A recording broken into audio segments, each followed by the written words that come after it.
New monopolies have established that have become more and more powerful and control the government.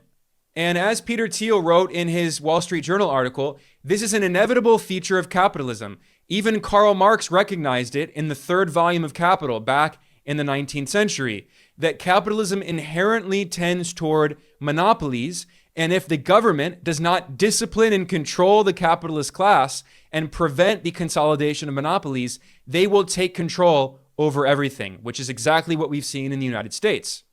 As Peter Thiel pointed out, if you actually have competition, what happens is that over time, profits fall and they get competed away.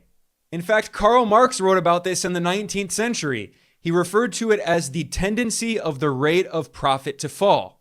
That is, that over time, as there's more competition, firms have to reduce their production costs lower and lower and reduce their profit margins. So what happens is that companies invest more and more in capital and they employ less and less labor. So there's less surplus value extracted from labor, which is the source of profits. Marx referred to this as the organic composition of capital. That is, over time, there's more and more investment in capital. Industries become more and more capital intensive, less labor intensive. As machines are used to automate the production process, profit margins become razor thin and they eventually disappear unless a company can establish a monopoly. And if a company can destroy all of its competitors, it can maintain monopoly profits.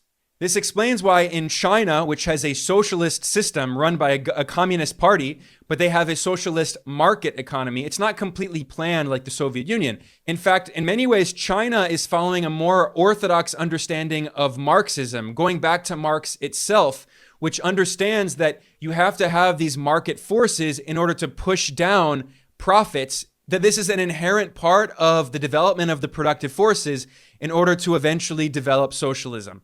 China is following that, exactly what Marx wrote about in the 19th century. And what is happening in China? China has incredibly competitive internal markets with dozens and hundreds of different companies competing with each other. For instance, in the electric vehicle industry, there are dozens of different companies creating electric vehicles. And what happened? The cost of electric vehicles plummeted. These companies are producing EVs with razor-thin margins. They're some of the best EVs in the world, and they're extremely cheap.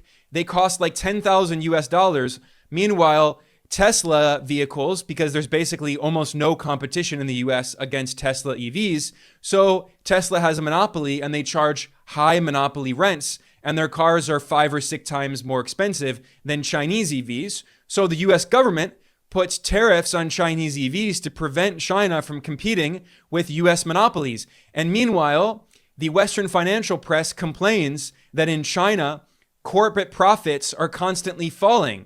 And they complain about deflation in China. But the reason that there's deflation in China is that the price of consumer goods continues to fall because there's so much internal competition.